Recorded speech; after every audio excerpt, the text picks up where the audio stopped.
good morning. Kumusta? Kumusta mga kawaiti? Kumusta? So, na-miss kong waiti. Wala na akong upload. Higit na isang buwan.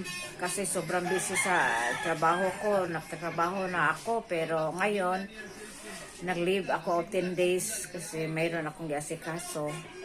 Mayroon pa akong puntahan sa last day bukas sa SWS sa sports complex sa Mandawi City. Mabalik ako sa trabaho sa 25 pa Lunes. Grabe, ubos lahat ang WH ko, ubos, lagas, at ang subs ko ubos siguro. Wala na, ang mga active sa subs wala, ubos. Sayang, pero sige lang kasi nagtatrabaho naman ako. Naka-umpisa ako, naka-starting sa trabaho yung February 17, tinawagan ako sa akong apply pag February 14, so February 15 nag-ano ko sa requirements, complete requirements, medical pa. So pagka 16 submit ko, 17 nag-start na ako. Yun na, wala na na-open ang YT ko. So wala nang upload, wala na kasi overtime hanggang 8. Uwi ako sa bahay 9 na, wala na. Tapos magluluto pa akong biko. So ngayon naminto naman ako sa sandali kasi meron pa akong asikaso. Tapos sayang talaga. Pinaguran ko, walang tulog, gising madaling araw, alas 4 kasi meron akong subaybayan nga nag-live. Paano ako magawa? Sobra naman pagod, kakapagod. Hindi na din talaga, wala kahit FB, hindi na ako maka-open. Wala na akong open. Kasi sayang naman ang trabaho ko, sayang naman. Kahit minimum lang 468, may overtime na mga 4 na oras. Oo, may housekeeping ako sa hotel. Sa Mactan, New Town. Pero project lang yan. Hindi na siya ingan nga ready-made nga ang hotel. Project lang yan. Siguro matapos na nga project December or November, December ang target sa project engineer nga matapos. Kaya nga ako nasayangan ko, pinaguran kong YT, pinaguran ko nga pag-upload.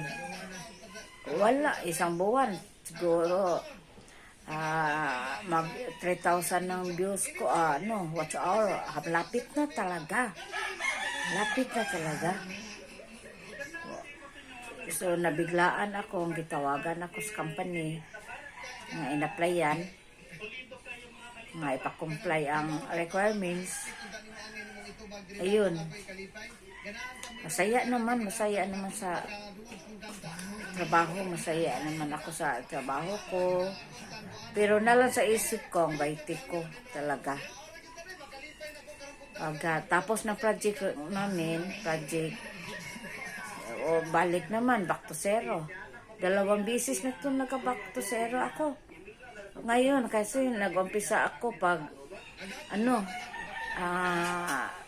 pandemic ako nag-umpisa. Tapos pagka naghuminto naman ako, malapit na naman to, malapit naman to yung kung AdSense, apply naman ako at yung AdSense.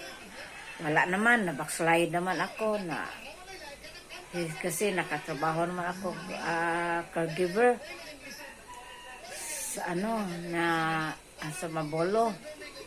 Wala naman, na-stop naman ako sa pag YT, pag live stream, na stop naman ko, ubos naman. Back to zero naman ako. Pagka November, yun na, pagka November, babalik ako upload, babalik ako pag susunod sa mag live stream, ayun, babalik ako pag live stream, ayun. Malapit na kumuha, pero title na talaga ako sa bagong new subscriber. Title na talaga.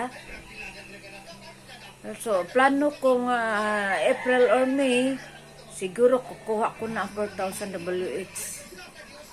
Sus, nabiglaan ako. Kasi 2,000 na malapit na. Nabiglaan ako. Tawagan ako pagka February 14, Valentine's Day. Oh, ako naman, bilis-bilisan ko naman para makuha ko requirements. Lahat. Umpisas, barangay clearance, police clearance, NBI, lahat. Dahil tapos, medical. Ayun, naka-umpisa ko yung pagka February 17. Sayang. Pero okay naman ang trabaho ko. Pero mayroon, project lang yan. Project lang, malapit na matapos. Pag matapos yun, babalikan ko ng mga YT ko. Wala naman akong libangan. Ayun, 1 buwan ang net, walang gamit. Nabayad ako. 1 buwan. Wala ko lang gi-off, wala ko lang gi-surrender kasi may kuan lang, walang trabaho or Sunday, maka-upload para lang hindi siya kuan. Ngayon, balikan ko naman kaya naubos na, back to zero talaga ko ngayon. Ang bilis naubos, ang bilis talaga naubos. Ang bilis. Naisipan ko lang ngayon ko lang naisipan nga mag-upload ako. Pero gabi-gabi ko, yung last week, gabi-gabi ako nagpunta sa may mag-live. Pero wala naman akong gana kasi wala naman akong mga bagong upload nga ipa-views. Wala naman akong bagong upload nga video. So, tutulog na lang ako. Basta naka-update lang ako sa kanila, naka-update lang ko sa mga kaibigan ko nag-YT. Sige, okay, ito lang ang salamat lahat. Thank you.